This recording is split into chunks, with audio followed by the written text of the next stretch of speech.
Thank goodness. Well, all right. Well, welcome everyone. Boy, it's really, as we've said already to a few of you, so nice to see you and to see the changes that COVID has caused upon us, not just in our careers, but in our perhaps physical appearance and so on. I can speak firsthand about that. We at the First Family, of course, we hope that everyone is doing well and everybody's been safe and your families are good too. And hello, Mr. Chisholm there.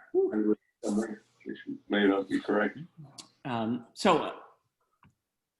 You know, to all the volunteers and mentors out there, all the stakeholders, you know, we know you're anxious. We know that there has been a ton of communication. We know that the best kind of communication is one that has good meat into it, so to speak. And I think tonight's going to live up to that for sure. And then it's like, if I could coin a phrase, you know, from the Batman days, Batman and Robin, pow, that email comes out today.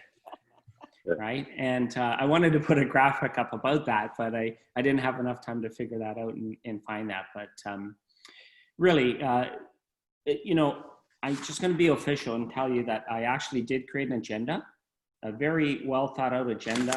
And as you can imagine, that's no good anymore because I think there's one really big topic on the discussion for tonight. And again, originally this was supposed to be a mentor discussion group, wide open. Let's just talk about whatever we want to talk about and give an opportunity for people to have voice and for people to be heard. So we're still going to do that, but I think there's an overarching theme for tonight that's going to take a lot of people's attention.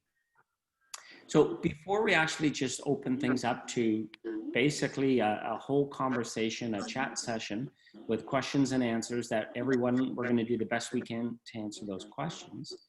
I just want to say that we want to really, my goal is to focus on highlighting, answering the questions meaningfully, but then to also highlight the positives that still lie ahead for us for this year.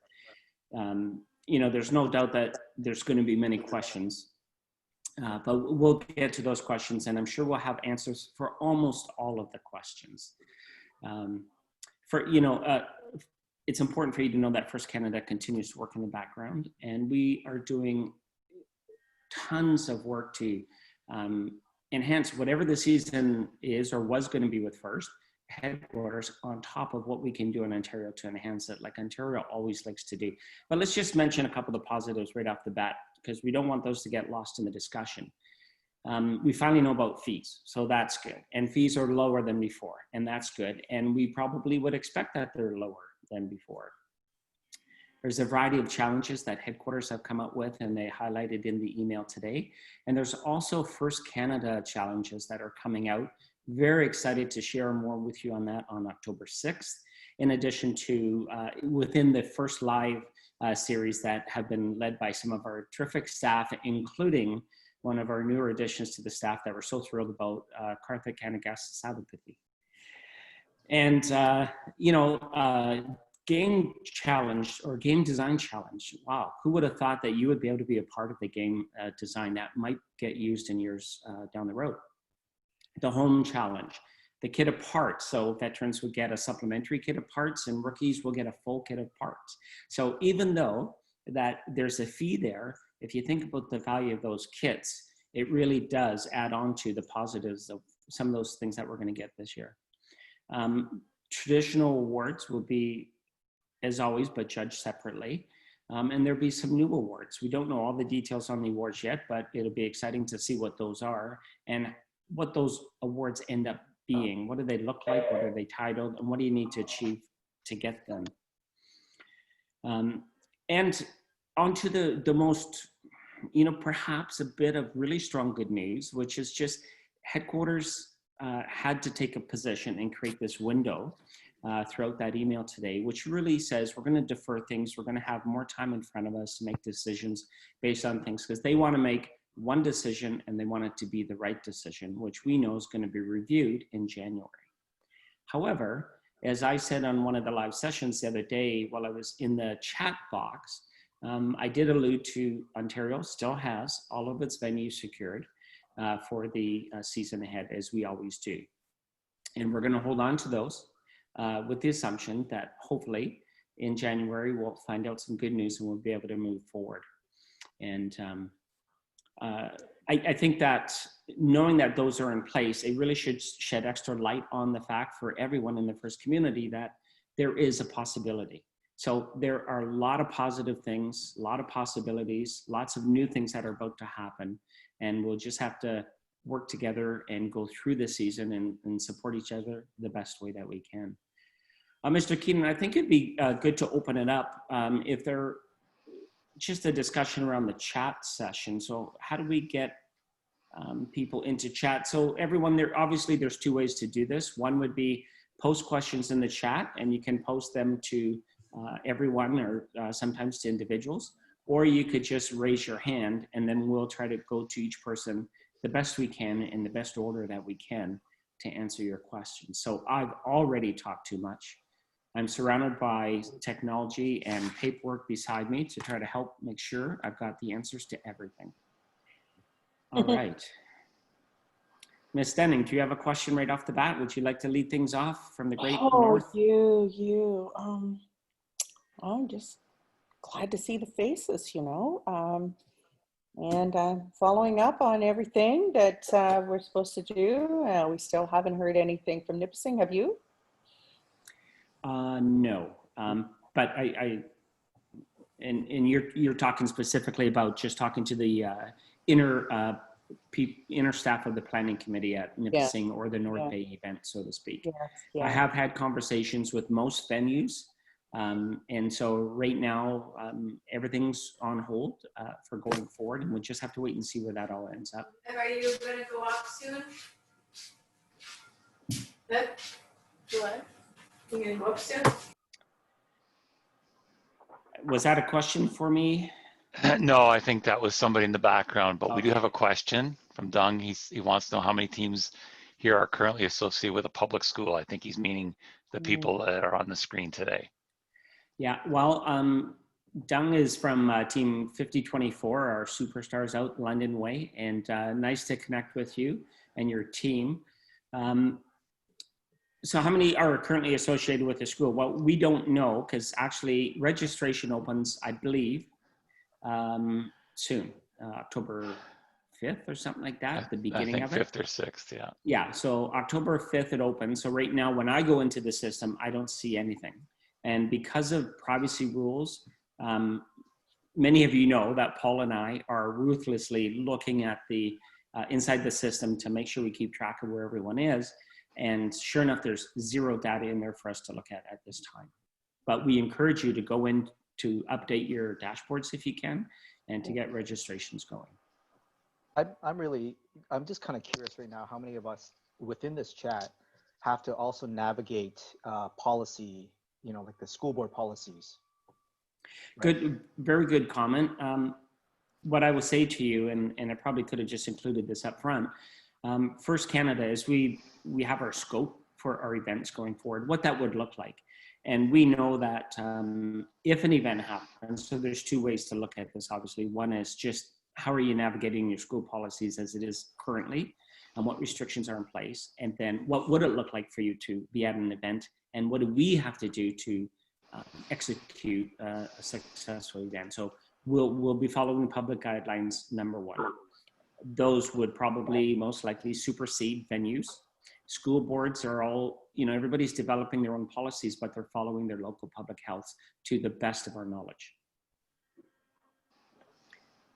Dung, was that a question that you wanted to put forward to the rest of the group regarding what are people doing now, or what are some examples of restrictions that are in place? No, not necessarily. I was just wondering, like, for me, I was just wondering how many people here are making decisions also based on what their school board is telling them, right? Or do we have a lot of community teams here that have the flexibility to kind of make decisions just, you know, as you know, like a solitary team?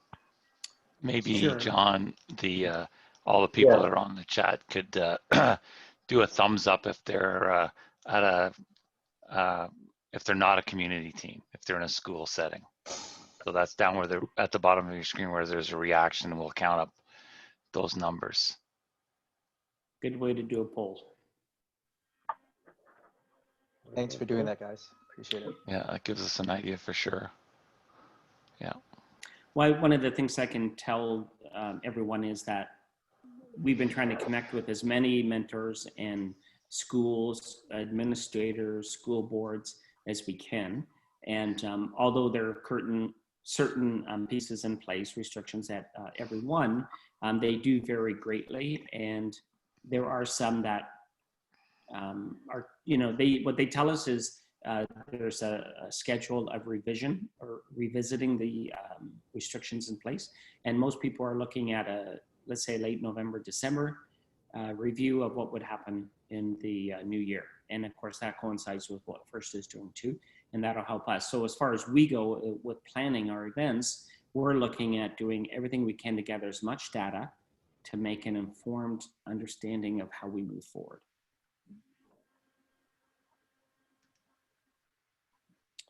So I would think that there would be a gazillion questions in that question box or the chat area.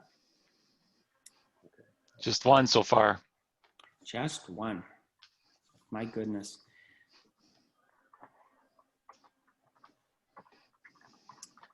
Let's see here. Oh, here we do have one. This is a good one, John. Are there any considerations of non-school venues for events? I assume that John's asking. Well, FIRST Canada is planning to look at opportunities or availability of potential alternative venues if something happened and something went wrong. So if you look at it in two different lights, one is existing venues that we have secured cancel for some reason. That's beyond our control. But if public health was to support a FIRST Canada event scope, and they rubber stamp that, then we would consider whether or not we could move forward. But that's going to all be based on headquarters. Headquarters will make the call for everyone across the globe in January. And they did say their first review, so it's possible there could be a second review. I think that by moving the timeline to the end of June to compete in any types of qualifying events really bodes well for allowing more time for things to improve if in fact they do. So the answer, John, to that question is yes. We're doing everything we can to line up to create as many backup plans as possible.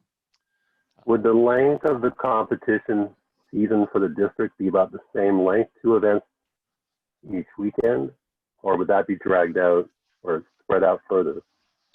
Well, I will say, and that's a very good question, and it gets me to think about the front matter that I probably could have presented to try to help with this. Like, what is the scope of the events? Because some people actually might not know. So it's looking like it's settling into a solid 18-team event, which typically would be in the plans for going forward is a one-day event, 18 teams, they do their matches and they're gone by the end of that day. We, of course, would do the building of the field and the setup the day before. Yeah. And it is possible that we could do, a weekend with 2 events at the same facility. It is an option that we could look at to try to help further away teams that are distance challenged. And then again, we don't even know if what headquarters will say about 1 event versus 2 events for district teams. This might be the year where more teams are feeling like, you know what, we just want to keep our foot in the door. We'd like to do 1 event and we're good. So John, we have stuff filling up our chat box, and interesting comment from Kevin Reed. He says, we are not being allowed to meet as a team by our board. I think that's consistent throughout.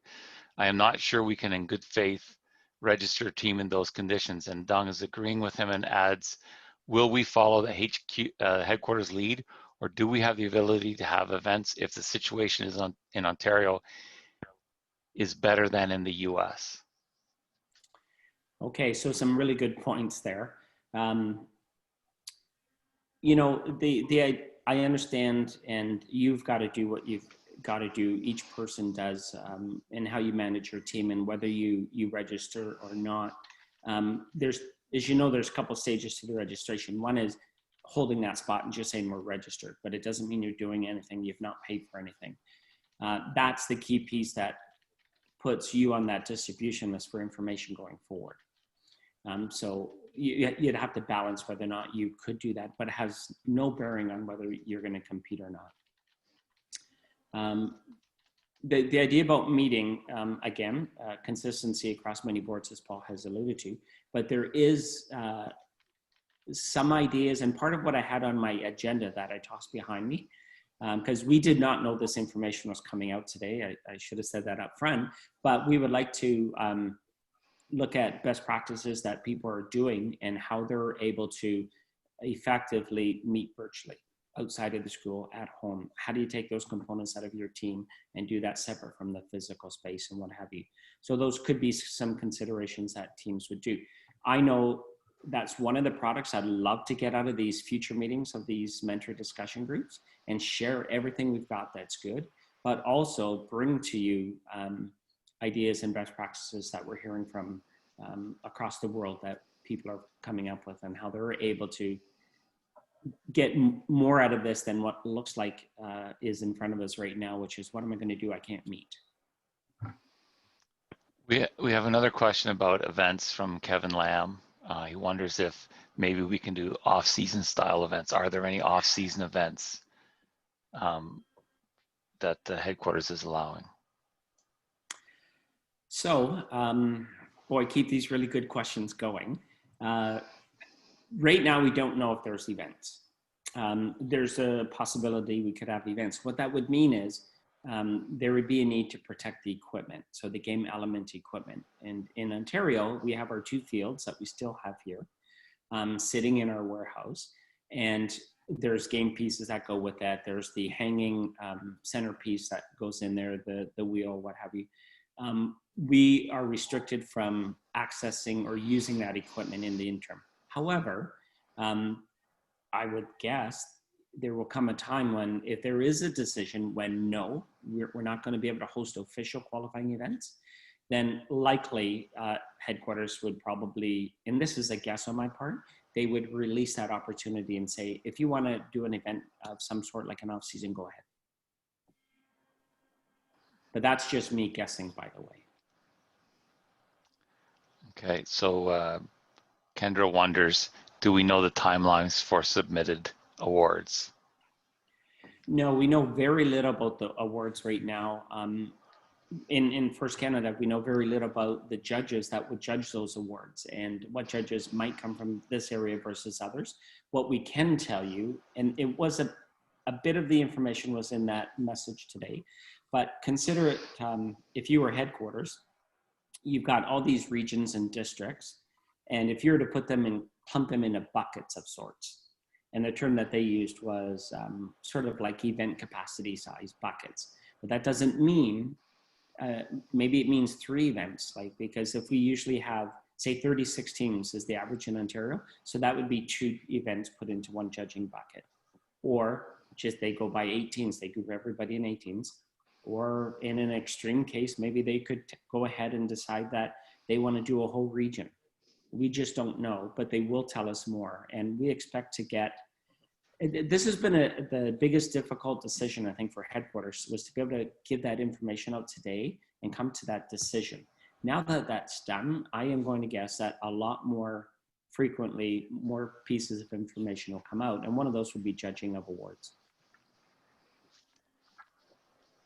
Oh, they're just popping up like mad now. When will the Canadian registration fee be posted by First Canada? That's a very good question, John. When we say Canadian registration fee, I'm assuming you're talking to register your team? October 5th. For October 5th. For October 5th. Oh, okay. It's 2 in the US, so today's exchange rate or tomorrow's? Well, what I can tell you about that. So October 5th, you could go in and you can register a team, but you don't pay anything.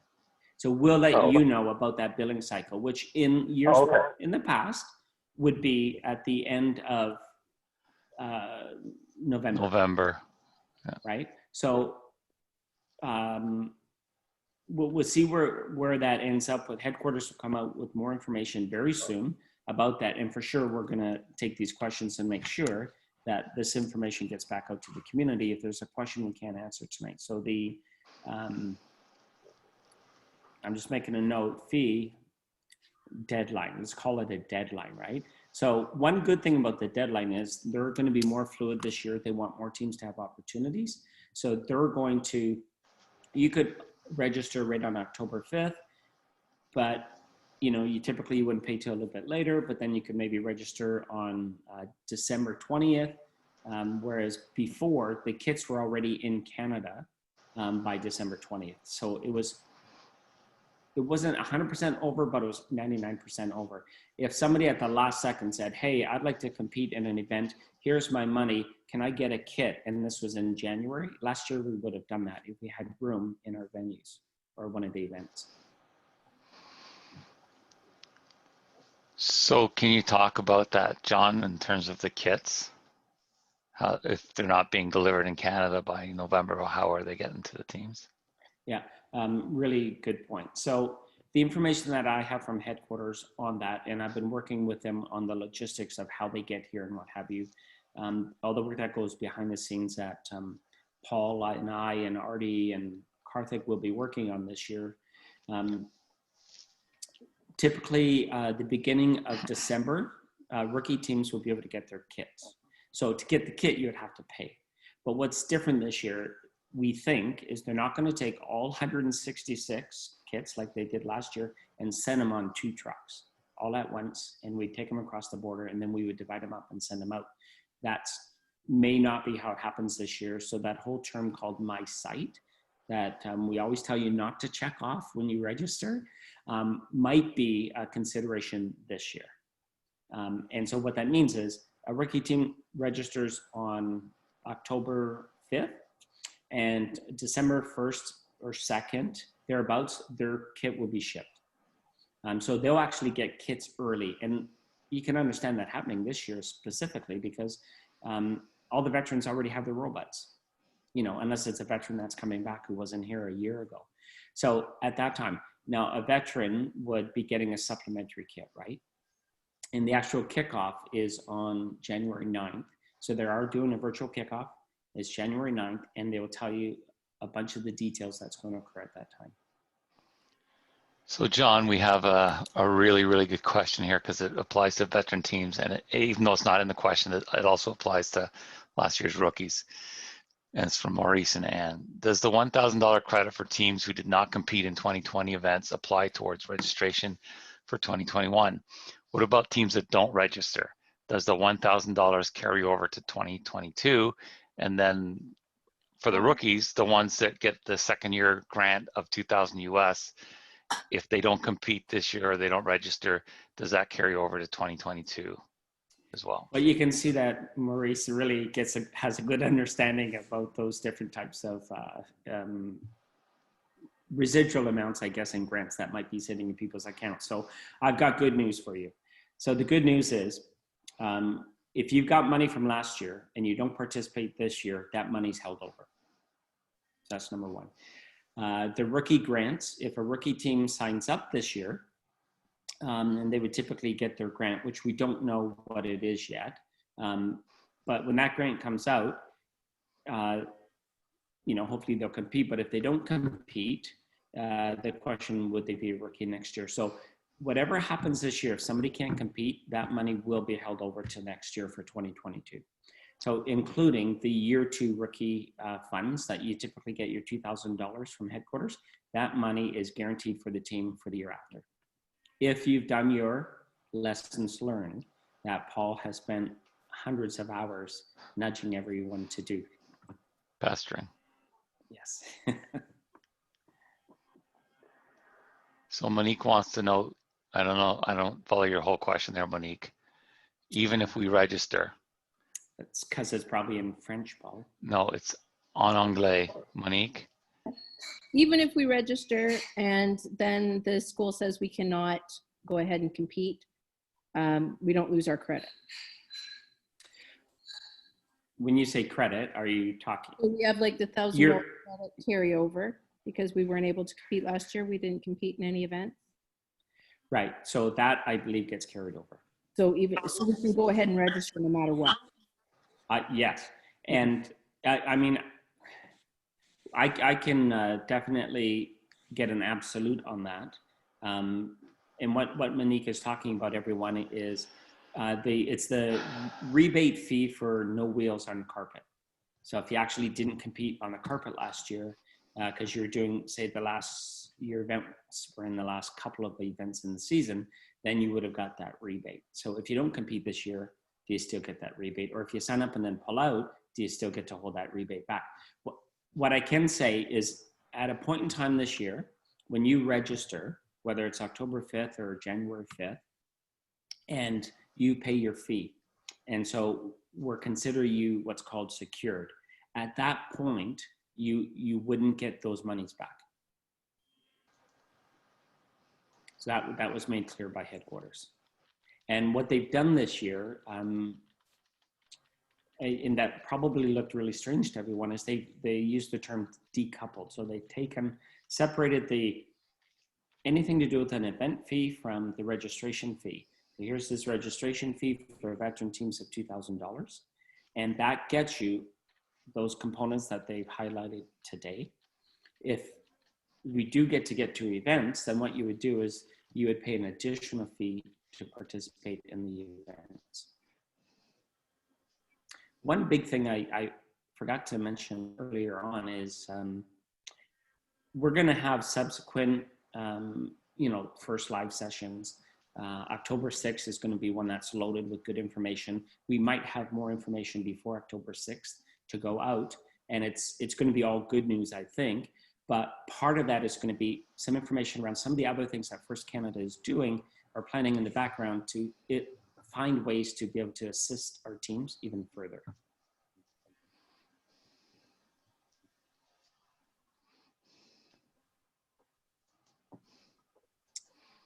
All right, I'm looking at the chat here.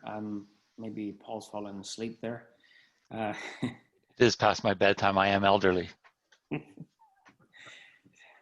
Hey, today is Thursday, Paul. You know, there was discounts at Shoppers on Thursday, 20%. Yeah, I have all these pre-existing conditions. I don't go too many places anymore, John. I mean, I have my mask, First Canada mask, but it's in mint condition, I'll just say.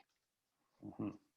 So, Paul, while we're getting some more information coming in, and Paul, did you, I don't know if the community has seen that new swag that you've gotten to the mask, the first mask. Yeah, I was just holding that mask up.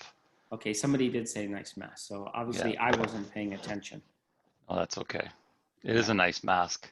It's great, and the clear or the white one with the First Canada on it looks great too. Yeah, I don't know where I have that one. Oh, I do have that one. So while we're waiting for more questions, one of the, yeah, exactly. I think it's more of a formal kind of thing for formal events, I think. There you go. Best first mask I've seen today, Mr. Wooks. That's great.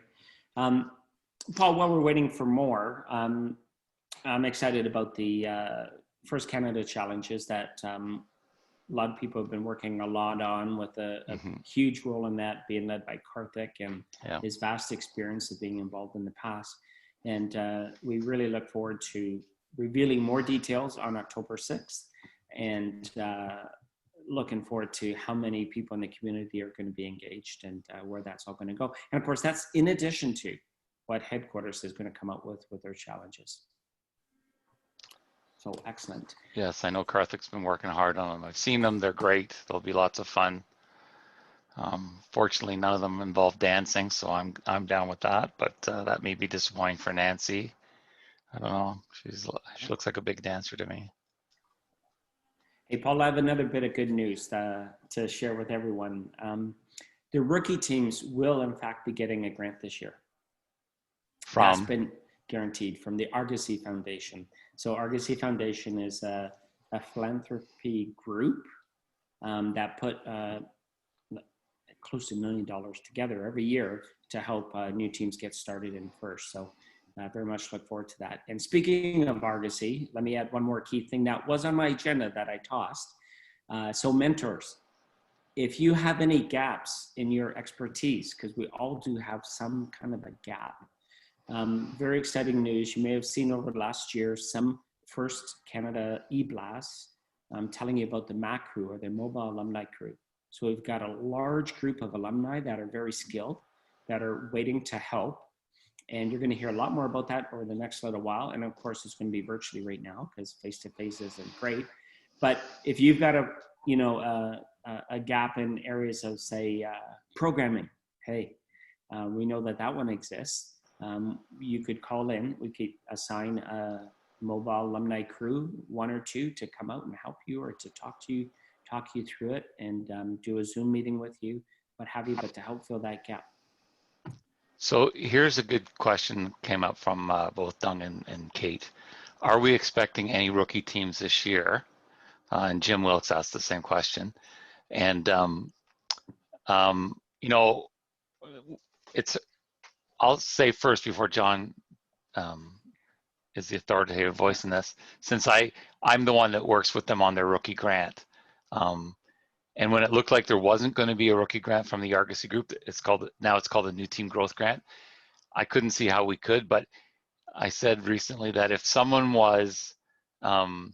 had run a team before, and then they were going to be running a new one as a rookie team somewhere, the amount of money that they could get from this rookie grant, plus anything that they might get from First Canada, as John was saying, would cover, you know, and they get the whole rookie kit. It would be a good deal. It'd be a good deal. But having said that, they may not compete, so it might be also an opportunity for them to hit the road running for next year, right? Yeah, and getting honestly, all sorts of mentorship as well. Yeah, and Paul, I was glad that you commented first, because I know you knew what I was thinking, and vice versa, kind of thing. It's very exciting to know about that rookie grant, and you know, it's going to be easy for rookie teams to get in. It obviously, like in terms of the resources and the funding, it all boils down to how can they participate. But realistically, if they register this year and they're getting that kit of parts, and just say the worst case scenario is there are no events, well, they'll be able to do off seasons down the road, and they're going to have that robot kit that itself is worth tons of money. So, and they're going to be able to participate in those challenges. So it's a super good deal for rookies this year. And to answer the question specifically, you're talking to a guy who loves to recruit teams, and will definitely be going out and recruiting some rookie teams. We don't know what that number is going to look like. Typically, we get about 20 to 23 rookies on average each year. So what I will say to you is that Paul and I have just been waiting to get details from headquarters, and lots of those details came out today. That now gives us enough information to be able to go have a good, meaningful, and informative conversation with someone. So there's a few follow-up questions from Kate. I think she's been watching too much of the premiere with the reporters asking follow-up questions. But anyways, she wants to know if the grants that you were talking about from First Canada are for rookie FRC teams for this coming year, or teams that were rookies last year that are still being considered rookies if there's a competition. Yeah, so there's Kendra has the same question. Yeah, again, really good question. So there's new teams that are brand new this year, rookie grants that go to them. The teams from last year would still hopefully have gotten the lessons learned and be able to get and have their $2,000 for this year. Sounds like quite a bit of money when you think about it, the $2,000. So that's quite good.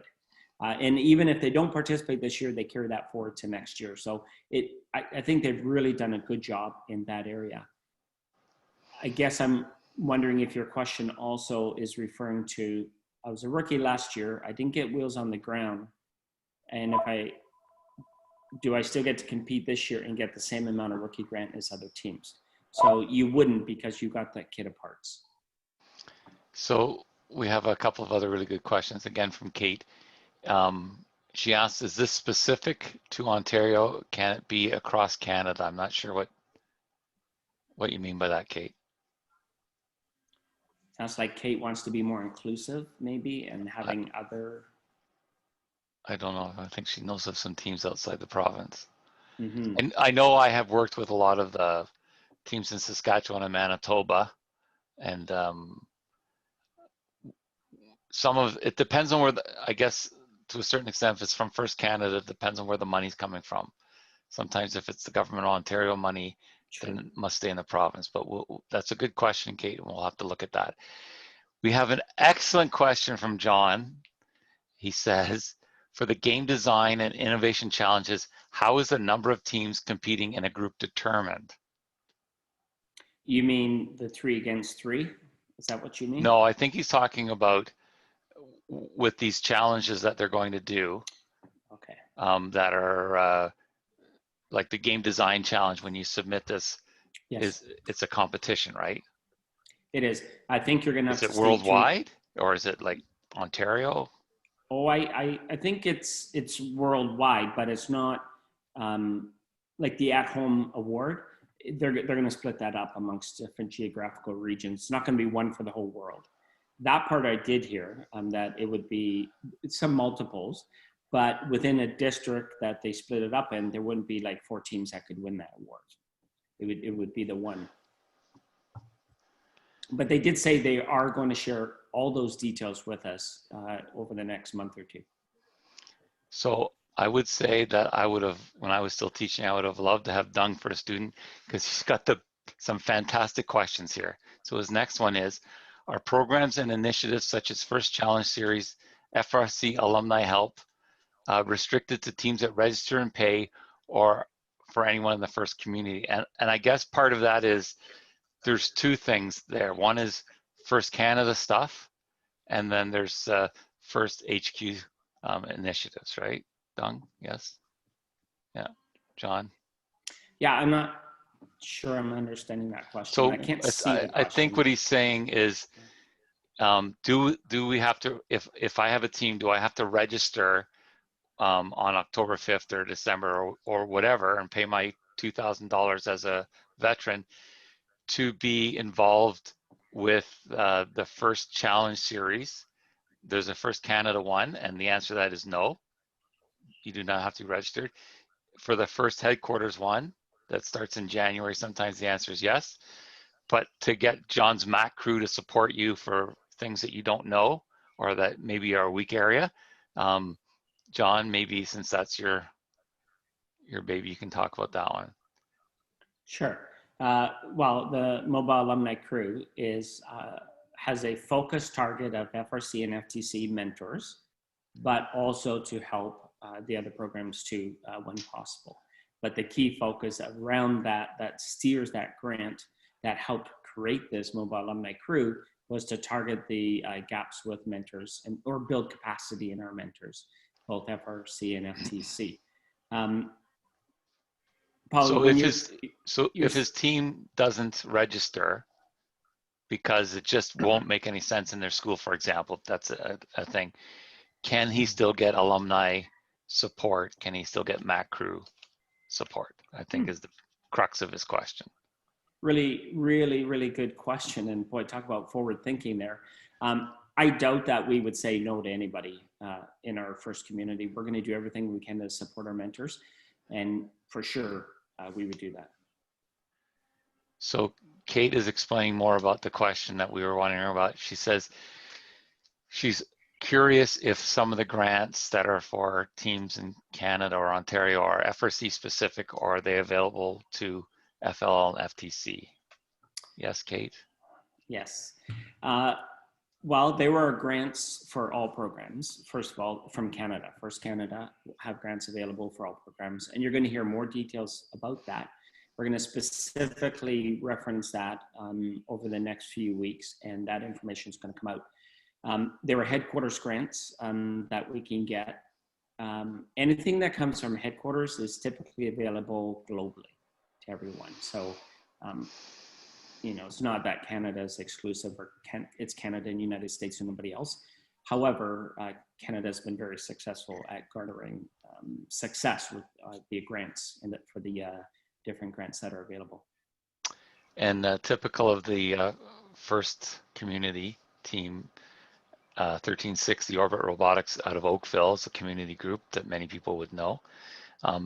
They're ready to help or advise any teams that are interested in making the switch to becoming a community team. So it's a conversation that's come up, and they have supported other teams in the past that wanted to do that, including a recent one from Newmarket where I live. So they're there to help.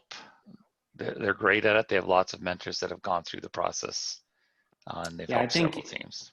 If we could get, I noticed Jim Wilkes and George Chisholm on there. If one of them would like to put in the chat box their email or who to contact in order to get some assistance in that regard or information. I know that I've had hundreds of requests over the years for help on how to shift to a community team, and I've always directed them back to those two fellas, in addition to some of our fantastic people at Merge Conflict. And I probably, and the Waffles. So we do have a slew of very good men. Don't know what happened there, but my Wi-Fi, my internet went out. It's the bane of my existence. That's what we guessed. Some people thought you were nodding off again. I want the names. Okay, so the next question, John, then is, are there any concerns about financial security of FIRST or of FIRST Canada? Any serious concerns if there are very few teams that actually register and pay for 2021? Well, you know, I really do encourage as many questions as we can get, and I like challenging questions. As far as FIRST Canada goes, there's zero concern financially about FIRST Canada. FIRST Canada, led by the superstar Mark Bredner, has done an extensive job over the years of doing everything they can to have a very robust, strong, long-term organization. And of course, it's not just Mr. Bredner, although he's the lead on everything, but you know, we've had the great work from Kim Cooper in the past with our sponsors. We've got executive advisory group, board of directors.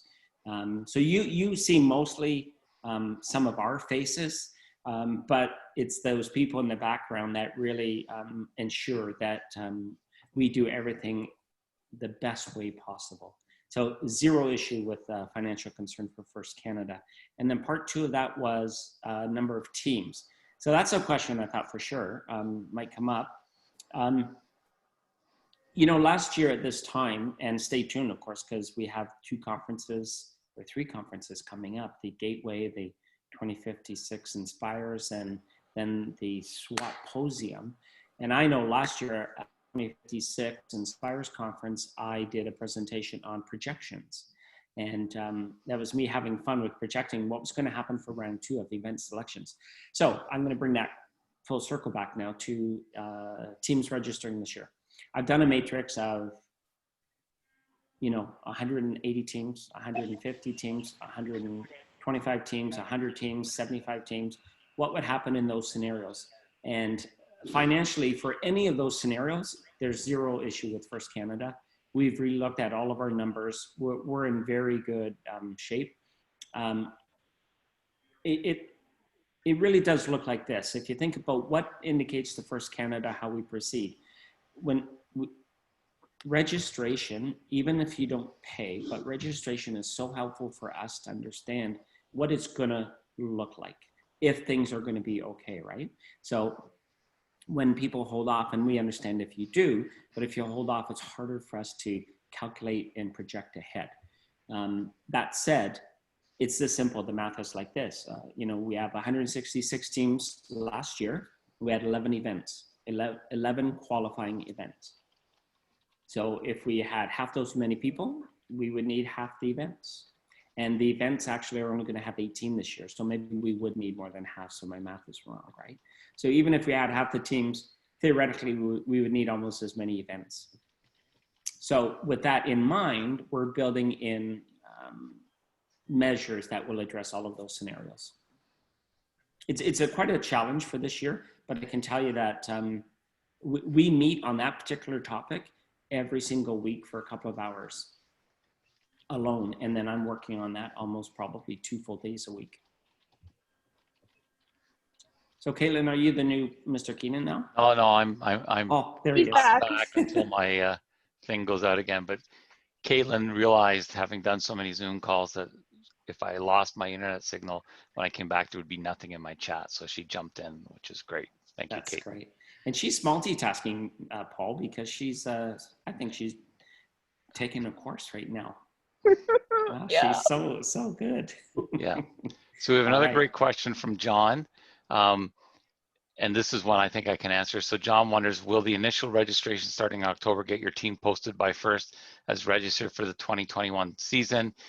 He's interested in knowing how many teams are planning on competing this year. So John, as soon as the team registers, it goes into a variety of databases that FIRST has. All the FIRST senior mentors and all the FIRST staff have access to that. So I know that in my case, with a lot of things that I do, that I have to know that in advance. So I'm keeping track of that as soon as I can.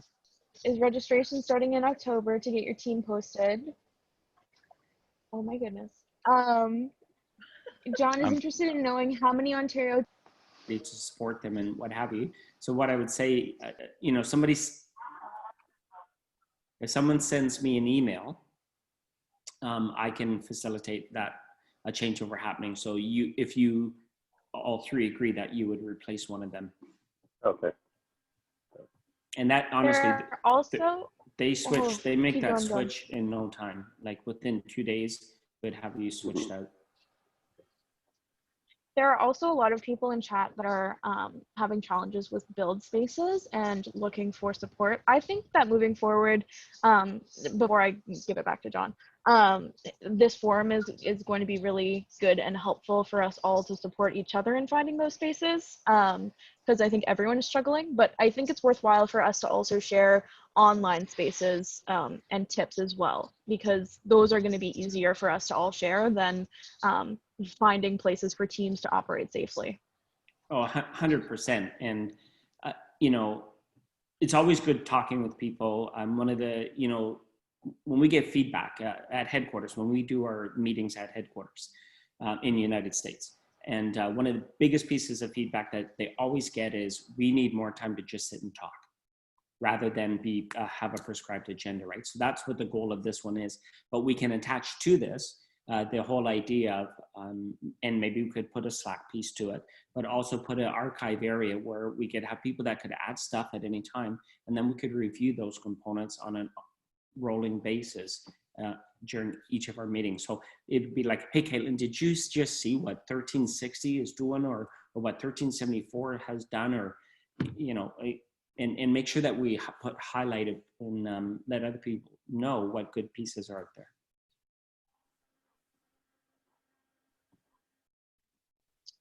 There have not been any other questions since then.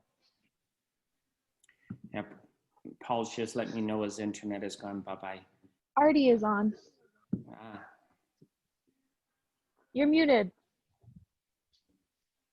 Sorry, I know Hi. John is finally back. Hi, everyone. Paul's back too. Yeah. Hey, Artie. Interesting. Could you shed a little bit of light on perspectives around? First of all, in this forum tonight, congratulations, Artie, on your new role. And I'll let you tell everyone what that role is. But because of that new role, maybe be able to share a little bit about some of the things that you are finding are going well with sponsorship and what's not going well.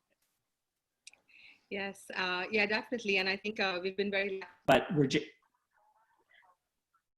we're just starting to develop now a framework around that specifically. So there's been some information from headquarters, but First Canada is going to do their own, and it's going to be one that's going to meet public health guidelines, first of all. But some of the things that you could imagine we would need to do. What about restricting inflow and outflow of the venue? So you're coming in for a one-day event, and Coach Caitlin says, hey, can you tell me where the subway is, John? I want to go get 15 subs.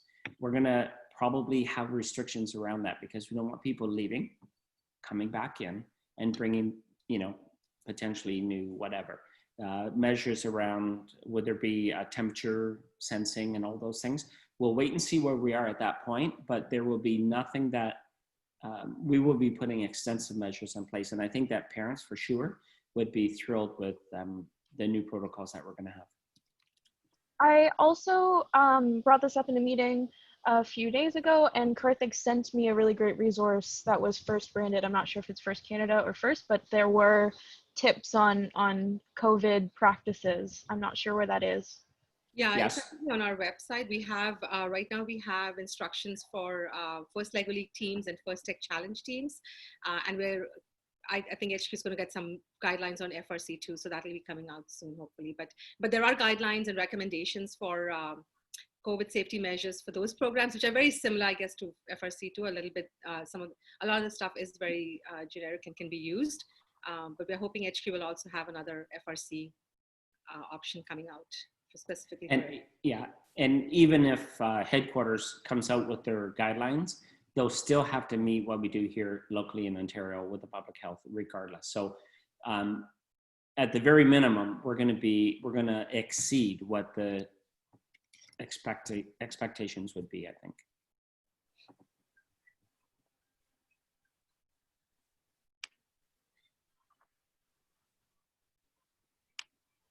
There are no more. Oh, there is a question here. Is First HQ discussing with First Canada how district championship qualifications will be determined depending on whether teams compete at 1 or 2 events? So that goes directly back to the point system, as we know it in the past. You qualify, you get so many points, you get to go to district champs. So if we have events, hopefully we're planning to have a district champs. How many we have at that district champs, we don't know. It depends on how tight the restrictions are and how many people could be in a building. But we've got venues in place that would support the district championship. We know if you take, for example, last year's district champ at Paramount Center. So Paramount has the big bowl.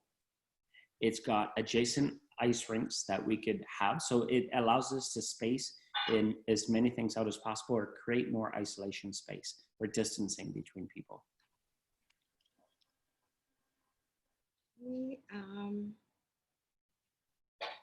And then I'm going to put some links here for the safety resources around COVID or how you work.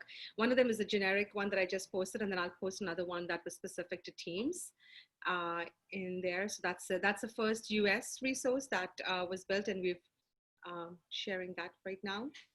There was another point here so Eleanor is asking this question from 8072. Where or what cities events are being held? The travel consideration is to make or break for my school-based team. The restrictions are extreme. And then there's a follow-up on that. It's like for non-GTA teams, even a one-day event means the team may need to travel by bus or stay overnight somewhere. Mm-hmm. Yeah, for sure. We have all those, we're sensitive to all those scenarios and needs. We know, just for everyone's sake, Eleanor being way out in the east, and if she has to do a second event, then what does that second event look like? Or where is even the first event? So what happens if an Eastern event is canceled? What do those teams do? Where do they go to an event? So that's all part of the puzzle that I'm putting together and the matrix that I'm making. But you can be sure that our focus is to ensure that we have the opportunities to be face-to-face, if that's allowed, in the East, in the West, in the North, and in the GTA. Well, and I believe Kevin had a question, or someone had a question about, do we know about events, where they are, and the dates and all that kind of stuff? No, headquarters is not going to post that right now. In the past, we would have by now submitted those dates to headquarters and those venues, and they would have them available for you. And as a matter of fact, you would have picked your first event this coming week, because typically there's one in late September and one in mid-October. So you're going to register on the 5th. You're probably not going to hear anything about locations until January. However, you're creating an idea in my mind that maybe we could do a bit of a rough draft of what events could be where and who might want to go to those events. So if teams started to let us know what they're thinking and what would work for them, that might be something we could get off the ground, but I can't promise that yet. So it's kind of like a make-up event registration system. There was one question that I missed here from Dung in terms of what are the participation numbers for FTC and FLL like? Really good question. Again, so many good questions, and that's why we're here tonight. So it's good. While we're FLL is doing what we think is better than we were anticipating. FTC, we've got big hopes for FTC for a lot of good reasons, from the great work that's been done over the summer to provide training for teachers. Dave Ellis and all of those great superstar volunteers, alumni that helped lead that and participate in that and putting that out there. And there's a lot more resources coming out that on that other agenda I threw behind me. So I should have just mentioned a couple things. We're working on activities that are going to offer certification for the specialist high skills major in the different schools, and not just in a tech related sector, but also in others. Business leadership and what have you. So that's all going to come down the road. So it's very exciting.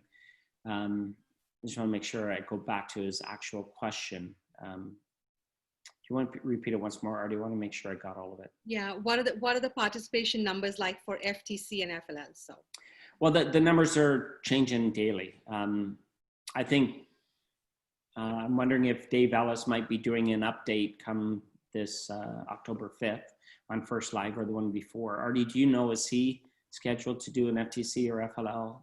He did it last week. yeah, did, there was a kickoff. The kickoff happened on the 12th of September, and then it was so there is, and then he was at the first kind of live, like Katie mentioned. It's recorded, so it's on our YouTube channel, or you can link it through our website as well from our homepage. You can go back to First Kind of Live and look at the first segment where Dave actually talked about FTC. Good point. That was a fantastic kickoff. And, another really important point to put out to the community, anybody, in the age groups or the grade levels can do FTC also. And I know the amount of work that's being done in that area would provide tremendous opportunities for teachers to potentially bring FTC into the classroom. So that's something else that you might want to put on your radar.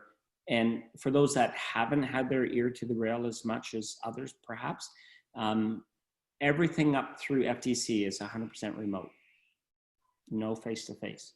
So whether or not FRC is like that, for sure those other programs are, and that's set for the full year. Unless if things turned around magically, then we would see how we could include some engagement, face-to-face engagement in those programs at the end of the season. There was a question from Jim about how many teams were there last year. And I think, Daniel, you're right. It was slightly over the 500 mark last year. Right. I'd like to add that we still haven't had kickoff yet for FLL in Canada. Yeah, the FLL kickoff is scheduled for the 3rd of October. So that's coming up. I think that's also going to be virtual. So it's online. I think there's a registration gone out for most of the coaches to register our teams to come online. So if you know of any FLL team that hasn't signed up, they're a great time to sign up now. Yeah, Artie, one of the things that I thought, if I was back in my old role as a mentor on a team in this unique year, I don't know, I would be looking for things to be doing for sure. And I would probably be looking to start up and mentor FTC teams and FLL teams and doing everything I can to spur that group on and to help them. And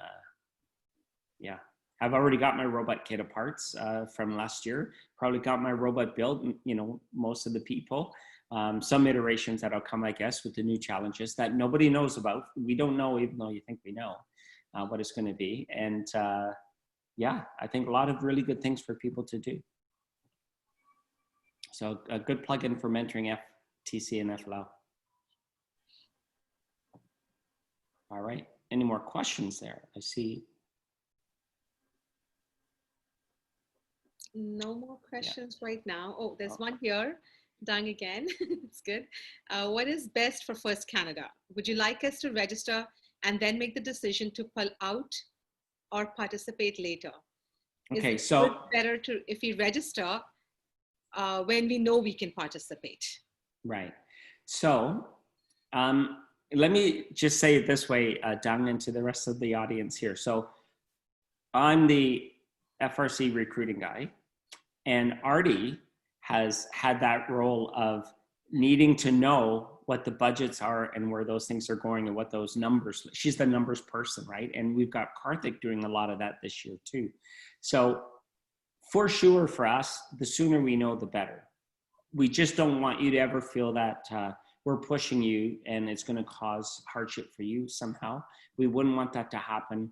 I will say to you, a lot of schools and school boards, administration. So one of the key concerns I had this August and early September was, how do we know it's okay to approach school boards and schools, administrators in this moment where they're just trying to get schools started? And one of the surprising messages has been, as long as we're able to be clear, concise, and explicit, they want to hear from us, because right now they want to have a sense of where they're going. And if you start to think about some of the other good things that we're doing with the FTC curriculum, the specialized high skills major components that could be added in there, those are things that teachers that are involved in SHSMs are going to need, or will be able to support those teachers to be able to say, hey, I've got sector certification in these 3 areas, because all the certifications this year and SHSM are electives. There are no compulsories because of COVID. So pretty exciting stuff. Yeah, the other thing around registrations is, you know, a lot of some of the sponsors come through First Canada and you get team money from our sponsors. So if you're ever wondering what's happening with that, or if you're ever wondering, like for us, it's a very good, we are in a good position if you're registered to go back to the sponsor and say, we've got you registered and everything's there, right? And the funding can come through. But if you're not registered, then that funding might be shifted or might be moved. So that's another key thing to, I guess, consider. But just feel free to email me if you're wondering if there are some grants that you're getting through First Canada sponsors, and if it's linked through us, then, you know, feel free to reach out to me and we can figure out, you know, where the status is, where is it at, and how we can move it forward. Yeah, probably the best metric for anyone considering what they should be doing at this time as far as registration goes, if it's not going to harm you, try to register, because it helps us tremendously. And it helps us more that if you are registered and we can plan, and then some of you have to back out later, we can handle that piece. It's just too hard to ramp up at the last minute if things just drastically get a lot better. Then what do we do? But for sure, we're going to do everything we can to help everyone. So I don't know if that's just in the chat group there. I see something about 15%, and then that equals 25 teams for Ontario. So I'm not sure what that, It's those referring numbers. to FLL, I guess, in comparison to the teams that have just registered for FLL right now, and comparing the percentage to what FRC might be like. Well, I think it's higher than 15% for FLL for sure. Yeah, we'll see. I mean, there's more than 25 teams on the call tonight. So if all of you registered, we've already beat Jim's calculation there. Just saying, Jim. Honestly, I think it's going to be a fair bit higher. And keep in mind, one of the comments that I wrote down to make sure I say before we leave is that there are some key pieces that you really have to be clear about, which is if you don't register, you don't get to be involved in those awards. So, you know, the importance piece around chairmans, all of those other pieces, you don't want to lose out on that. The other disconnect that's here is, you know, haven't talked about World Championships in the summer. So the August and the July period. So for us, it would be August. How do you qualify for that? So we don't know. HQ will let us know. But for sure, they're not worried about it because they've deferred it to July and August, which allowed them to have that window to move FRC all the way to the end of June for qualifying. I have two additional questions. One is, what is the date that we need to pay for the registration? Which I think partially covered that before. And then the next question was high school teams or high school restrictions are more severe than elementary in both Ottawa and Toronto and Peel. This might have an impact on FRC participation rates compared to FLL. It's a comment, yeah. Well, I'm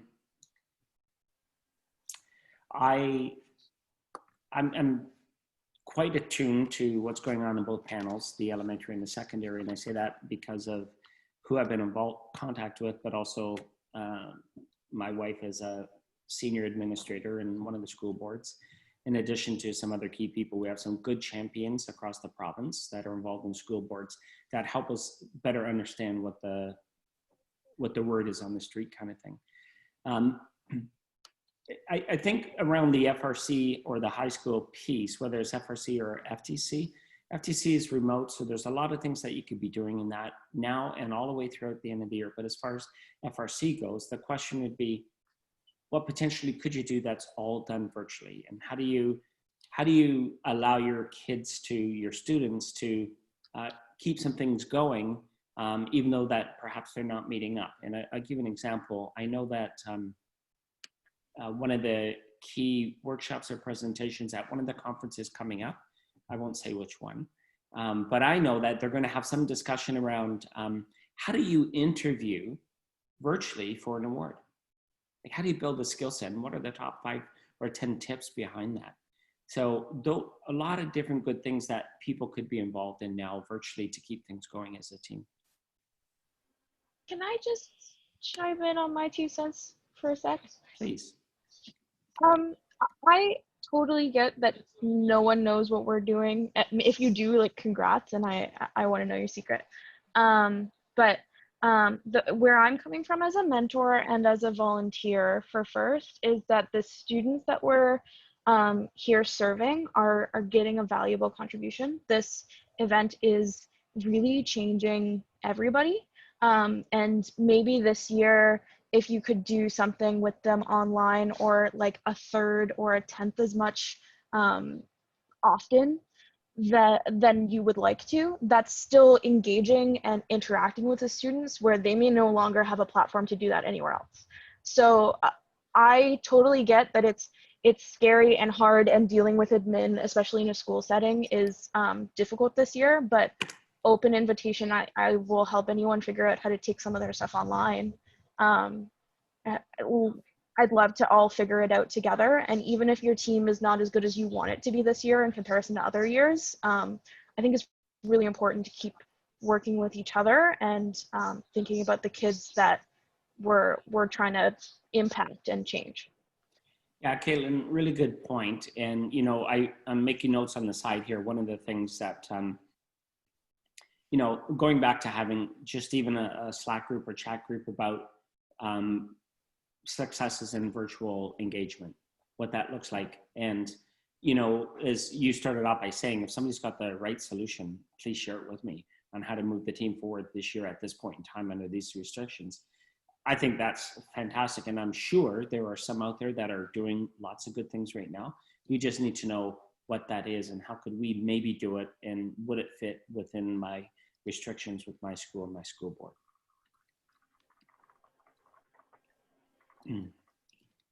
So I think a series of even, you know, maybe monthly sessions where we talk just about sharing best practices on the virtual basis. You know, what are you doing and what's working? How are you moving things forward?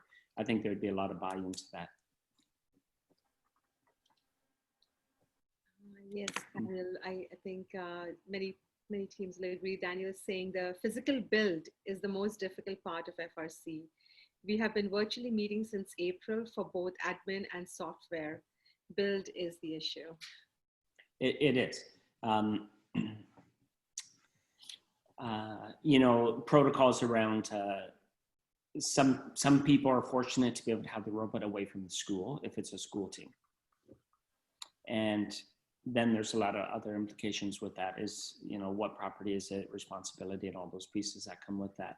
But you probably would also gain a lot of insight by talking to some of the community teams on how they do things.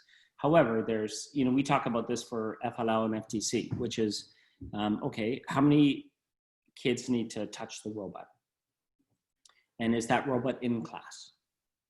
And do those kids have to spread out, or are they kind of like a mini cohort within the class that's touching that robot? So what is that like now with your school team? Well, school teams can't meet. You have to come and leave school. So how do you do that?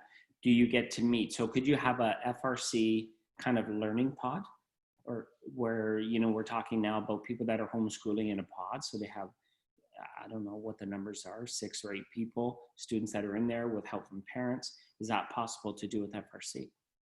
And I would think that you would be able to get some mileage out of that piece in terms of actual time on task on the robot. Now I know, and I'm not promoting this, but I know on, you know, there's the first, oh my goodness, I think that's on Twitch all the time. But anyway, they have bi-weekly things about First Robots where they're doing some kind of a build. I saw, Andy Mark just did something with the robots that beat each other up. But when they showed you inside that space, it was everybody was distanced to a certain degree, right? So however creative you could be that way. But we as an organization, we want to also be very careful that we're not telling you should do this, because that's got to be decisions made locally by you.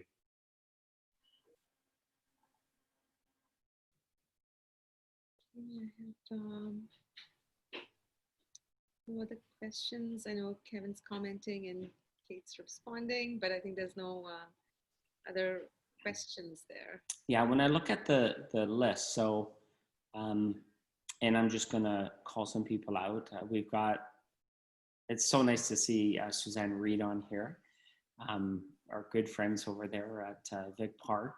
I'm retired now, though. I know. Well, you look good, and you're doing well. It's nice to see that you're retired, but yeah, you're still sitting in on this call. That's great. Yeah, I want to know what's going on. I'm temporarily at Downsview now with Sham. And of course, really? It's, yeah, just temporarily. Yeah, and that's the message. Really dispiriting. What happened last year was very, very dispiriting. Yeah. That's the message I'm hearing, Suzanne, that sometimes even when it's not really good news, you still want to hear something.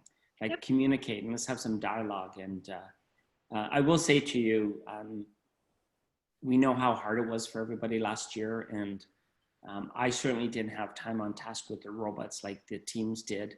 And I'll just share with you that I was 50 kilometers outside of Ottawa last year with Mark Bredner in the passenger seat.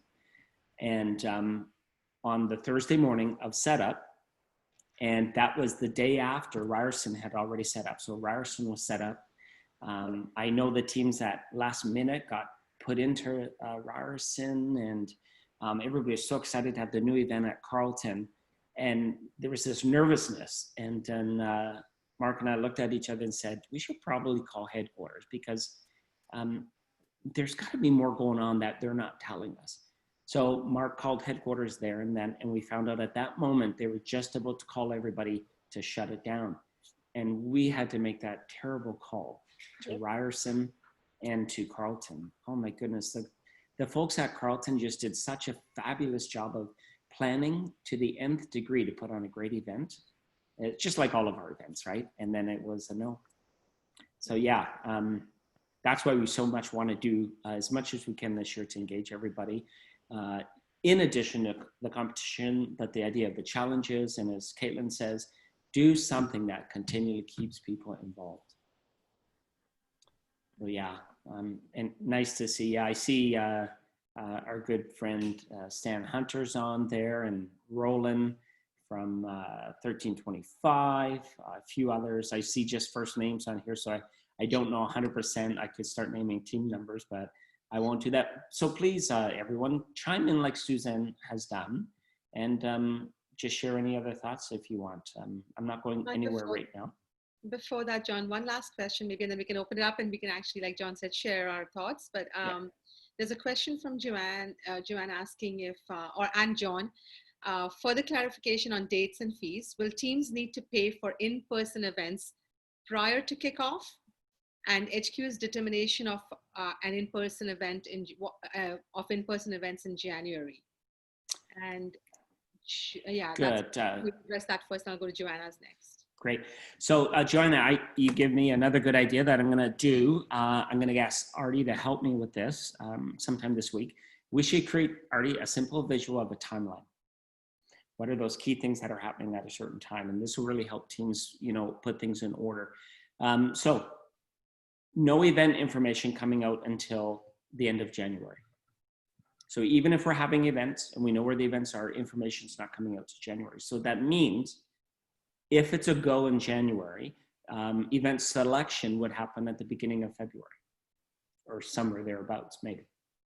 And that's if it's review cycle number 1. So you can't pay for something you're not getting into. So there's no money due for events until after January for sure. It makes logical sense to me.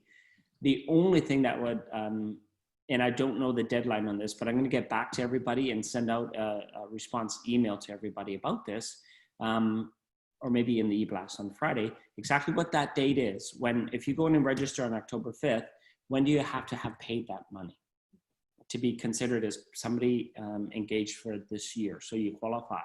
And by the way, everyone, I asked headquarters, you know, what do we tell people that is the benefit of registering early? It's always an important question. And I know in a normal year, that's easy for me to mention, but there are grants that are available, especially for rookie teams. There are other opportunities such as, you know, the standard first choice stuff, all of those other pieces that come with that. That's all going to keep happening in a cycle. And if you haven't been registered or you registered after a certain date, you would still be able to participate perhaps in the competitions later on. So you could gamble and say, you know what, I'm not going to register till January and hope they're going to tell me we're going to have tournaments, then boom, I'm good. But you're going to miss out on all the other activities and components. So Joanne, I hope I answered your question. And if not, please put more information or more questions in there and I'll get back to you. John, I have 2 questions. I missed Daniel's and I have Joanne's too. I'll go to Joanne's next and then to Daniel's. So Joanne's asking if we are promoting for teams to meet virtually because the build is difficult, can some competitive events be set up for teams to compete for an online activity to work on with the students? This will give the mentors some direction. Well, Daniel, I could say that. This is Joanne. This is Joanne. Oh, sorry. We talk, Artie and I have talked about this, all of the staff at First Canada. So we meet every single day pretty much. And we're saying, what if, like, what is a virtual thing that FRC could do? What does that look like? And what do we need to start doing now and building and planning so that we could have more of that? So for sure, we should be doing that. We're going to be coming out with something. Our first phase was to do those challenges. And now that those challenges are well organized and Karthik's got them ready to go, that's going to happen, but we're not going to start to look at specifically targeting things. Again, we don't even know what the iterated supplement to the kit is. We don't know, and what challenge would we put out there. But you also know the game, you know, the majority of what the game is this year. So there is a challenge. And honestly, if you came to me and said, you know what, John, we're talking to everybody in the Waterloo, greater Waterloo area of these teams, and we've got this idea, for sure, we would look at something like that. So the more that we want to help you, but we would like you to help us too. And then I'll go to Daniel's question where he says, will we have an online channel to discuss the virtual build or meetings for these sub-teams? We in Waterloo can share and want to know what others are doing. So it's more of a sharing and how are we going to work virtually and online. So yeah, I like that idea. And that's what I started to respond to when I said Daniel and you said it was Joanna, but, or Joanne. That's a great idea. And honestly, I think it would be really smart to pull in as much of the First community as we can. So instead of First Canada saying, hey, Daniel, great idea, let us do that. We would like the help from the teams. You get together with something that you know you could do really well, and then we'll help you leverage first to share that out to the community and anybody else that has a great idea. And see that, I think that's the beauty of having conversations like this tonight, is to generate these good ideas. Kevin is suggesting Slack maybe. Oh, yeah, absolutely. 100%. So even if we do this mentor discussion Slack group and it's got channels in there that would be based on virtual best practices or whatever. So it could be broken up in multiple different ways. That's the last one, but we can definitely open it up to anybody that would like to, you know, talk with us directly on the channel. So you can unmute yourselves and. Yes, please do. It'd be great to just hear your voices and chat with you. Roland, what's happening out there in Old Mississauga area, sort of? I've moved from that area, so I don't know. And here's Suzanne.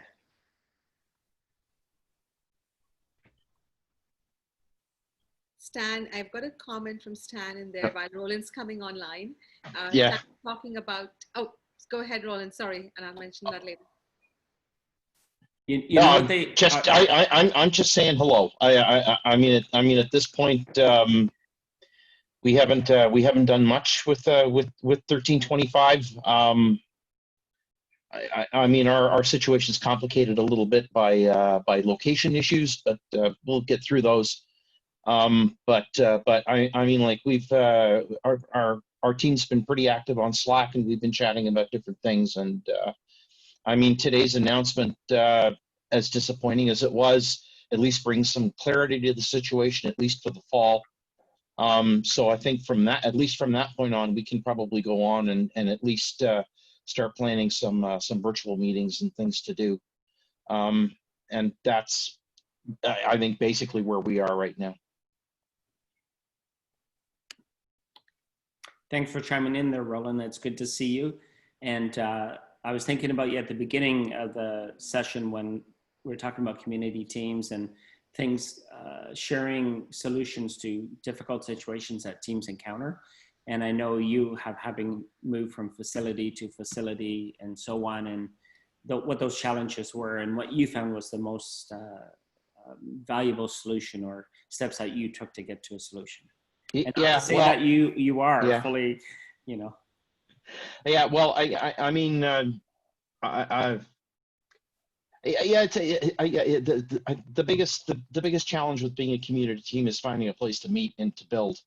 And we've had our challenges. And we're in the middle of another one right now because but you know, the way things timed out for us, I would say, is fortunate because where we were, the lease expired at the end of March. And of course, we haven't been able to meet since the middle of March. So the good thing is that we haven't been spending team resources on a lease for a facility that I can't use. So so in that regard, it's been really good for our bank account, but it's kind of left the team in a little bit of a limbo. I mean, like as I said, we do have our online presence. I mean, I said we're all fairly active on Slack. You know, we're kind of all itching to get back to our robot, though. I mean, you know, our entire team is sitting in a 10 by 20 storage space right now. So I mean, like, you know, we're kind of anxious about getting back to being able to physically do things. But I mean, you know, we've been kind of existing online, and I guess given today's announcement, I guess we're going to be continuing to do that at least for the fall. So I mean, it also gives us kind of clarity as to, you know, when do I need to find a space to start working again? And I mean, right now it sounds like the earliest would be January, and I'm even wondering if that's even a thing. So anyway, but yeah, I mean, you know, luckily we've been, I mean, you know, we're still there, we're still out there, we're still kicking, and I think, I mean, like I got to meet with the mentors again now, given all the information that was released today, but we'll probably be giving it a go this year. So. Oh, that's really good to hear, and thanks for those really good, valuable points that you made there. And you know, one of the takeaways from what I heard you say is in essence, the timeline has been relaxed a bit. It's pushed out more, which gives a little bit of breathing room to get your feet underneath you, try to make more sense of what's going on, and how to find those places like where you can meet up and what you can do as far as build goes and what have you. So I don't know, I'm probably, for me, everyone, I'm a real optimist, right? So you can bet I'm out there going to be pushing for teams, rookie teams. I'll be supporting teams the best way we can, and just hoping for those events that are going to go.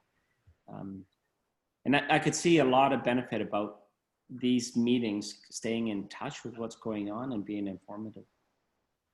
I see that Stan's put in the chat there. I don't know if you all are looking at the chat, but a reminder about the 2056 Ways Inspires conference that's coming up October 3rd and 4th. I think we mentioned earlier about the Gateway conference, and I'm not even sure if the SWAT Posium has been released yet.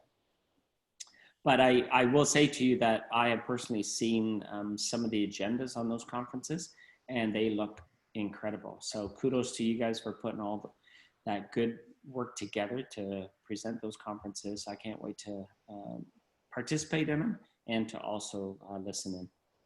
We have some of our guests from 1305 and 2056 coming on our First Canada live show next week to talk about, you know, what's going to be happening at those conferences. So if your teams are interested in attending virtually, it's a great time to attend that and then be able to get more information and then register for the conferences.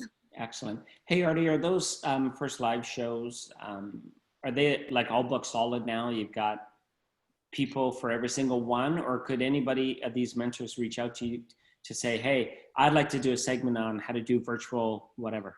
Absolutely. We've got room for, like, we've got a couple of blocks already, you know, filled up, but definitely with more than, as time goes, I think, and as teams kind of settle down a little bit with schools and things like that, we'd be happy to hear from teams how they are coping up virtually, and maybe even wanting to present to the rest of the community on how it works in a school environment, maybe in a community environment, and how are you, so you can give tips like what Caitlin was mentioning, kind of sharing that and passing it on to the community.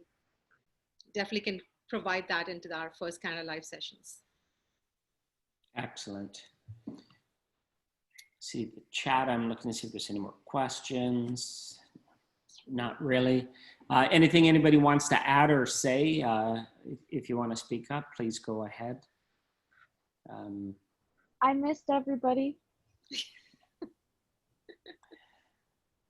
I think everybody misses everybody. The excitement of the district champs, of breaking, you know, that person breaking through the first logo 2 years ago. And you know what, I'm torn between wanting to say a couple of things to you about the district champs of what we had planned, but because I don't want to demoralize us in this moment, but there are so many great things that were planned, like just going to be the best ever. So you're going to have to wait now to the next one to see what that's like.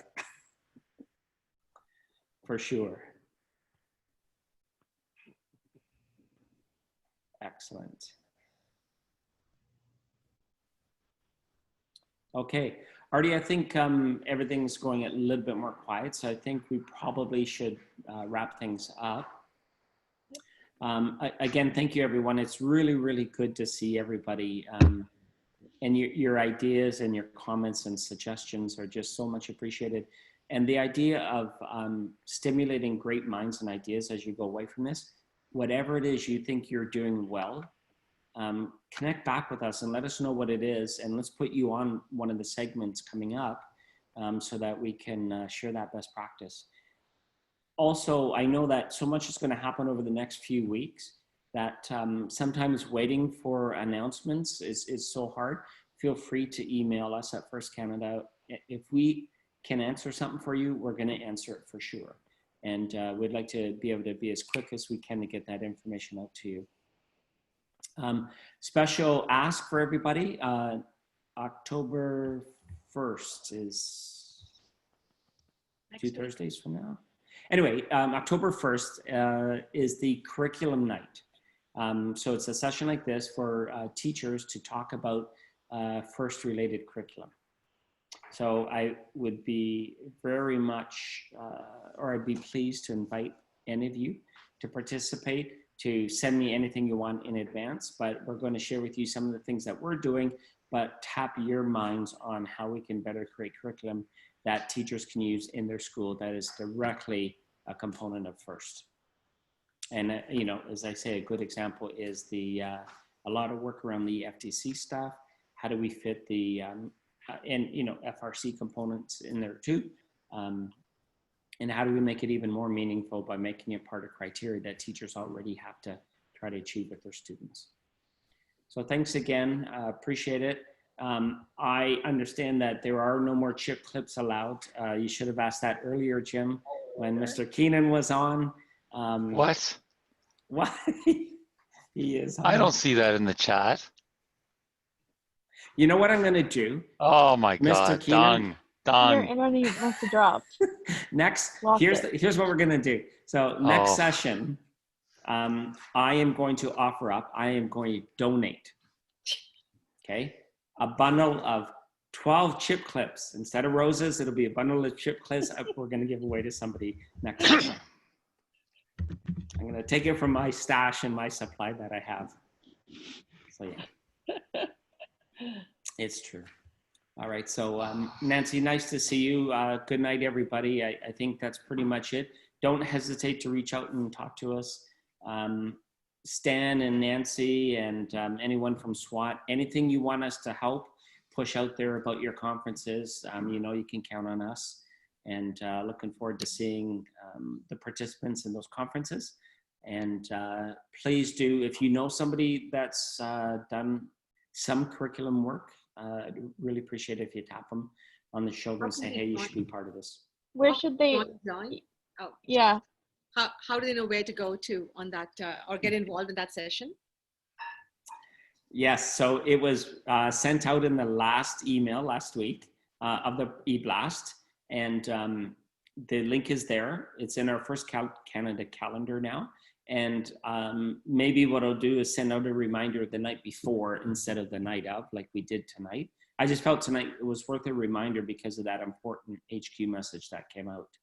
And I really did have a totally different agenda scribed for tonight, everyone. Go ahead, Artie, you want to say something? No, I think it was just that about how do they get involved in that ed session. We can probably see if we can email it to this group or just again send out the e-blast maybe. Yeah. Can we post it on our website, Artie? Yeah, we can. We can actually add it onto our event calendar, and if you go under events, maybe we'll have it there. Excellent. We can definitely do So, that. yeah. So I'm looking John, at the sorry. agenda. Sorry? I think that the other question is if someone wanted to help in participating in that, not in attending, where should they contact? Me, John Hobbins. Cool. Yeah, just send whatever you can to me. I know we've got some, I saw a couple really well-known names on that list of attendees that would, I know they already do lots of great stuff with curriculum. So the meeting is next week at 7 p.m. If that's October 1st, is that next week? I don't even know anymore. But 7 p.m. October 1st, it's going to start off being a full hour discussion on curriculum, and then we can let it blend over at 8 o'clock to more open discussion if there's more information between now and then that we might want to share with you a little bit more or talk about more detail. Yeah, so that's pretty much what was on my agenda there. The one I threw away. Okay. What is our plan for doing something like this again? I purposefully didn't send out the next date, but I will. I wanted to see, I was trying to time it with headquarters sending out key information. So maybe we did a really good job of that. I just didn't know it was going to be so soon tonight, but I'm thinking I'm going to try to do one curriculum, one a month, and one of these once a month. So every 2 weeks. And any suggestions, if you want to email me any suggestions, we'll take into account any ideas of how we can move it forward and if we need to do it more frequently or not and what that all looks like. But I think for sure, my dream of these types of sessions is to actually have no agenda and let people talk and network and share ideas. Okay. So here's an important tip for everybody. I'm going to ask Paul to share with us who his internet provider is so you don't use the same one. Paul? It's Okay, never mind. Paul, any updates just on new swag? Anything exciting coming down the road? We have these, so just so you know, people whose name is Mark Bredner forces me to buy stuff every once in a while. This is one. This Ooh. is a thing for pressing buttons on, I don't know, what do you call it? Elevators and pulling open doors and stuff like that. What else do I have? Oh, purple hoodies, of course, Kevin. Got purple hoodies. Yes. Like Yes. that I had just got them delivered straight to Ryerson, brand new ones, so haven't gotten rid of too many of those. One of the things we do want to do in light of all the stuff that's going on is really encourage everybody, mentors and volunteers and students, to do the equity, the ED&I modules that First Headquarters puts out. And this one right here, the one you're looking at, this one belongs to Daniel. I've got his post-it note on my closet door that I'm sending this one out to Daniel because he just sent me his certification and he got it. Congratulations, that's great. That's yours, Daniel. Expect it soon. I don't know that, oh, well, we got the stupid we have the fanny packs. I don't want to say who I blame for that, Dong, but that was another one of those kids twisted Mr. Bredner's arm. Well, don't you think you could get those? Yeah, Paul, that the latest product you got, is that just for first staff? Which one is that? The new purple shirt. Should I not say anything? Oh, yeah, it was. So we have these red ones we got last year, and so we decided to get another color, and we decided to get purple golf shirts for the staff. So you'll see people wearing those when we're back at events, or actually got them so that this logo was up higher. So they're meant for being on things like this. So anyways. Virtual improvements, enhancements. Oh, and you know, speaking of that, I do know that we've had some meetings with the AV people about how do we enhance the viewing and the visualizing of our events. So we're hoping to have more camera angles available so that parts of your team that are watching virtually because they can't be there because there's only going to be X amount of people allowed, what would that look like, right? And how do you get a better experience of watching a first event? So looking forward to being able to share more details about that as we go forward. And there'll be a Google form coming out asking which is your best side for when the cameras are out there, you know, so. Yeah, it won't be red alliance and blue alliance. It'll be best side alliances. Crazy stuff. Bad side. Yeah. Okay. Cool. Very cool. Well, good stuff. Thanks again, everybody. It's been great seeing everybody and talking to everybody. Yeah. Thanks, Paul, for all your support there, doing all the good stuff and the magic that you do, and Artie for helping out. And it's just nice to see everybody. Thanks, Kate. Everyone. And you too, Kate. Yes. I need to talk to you more, maybe tomorrow or the next day, about some of those projects you're working on to help us out with the FTC and the first robotics kit. So, okay, take care, you guys. Bye now. Bye. Bye, everyone. Bye. Thank you. Bye. Thank you. Bye-bye. Bye. Night. Thanks, guys. Bye.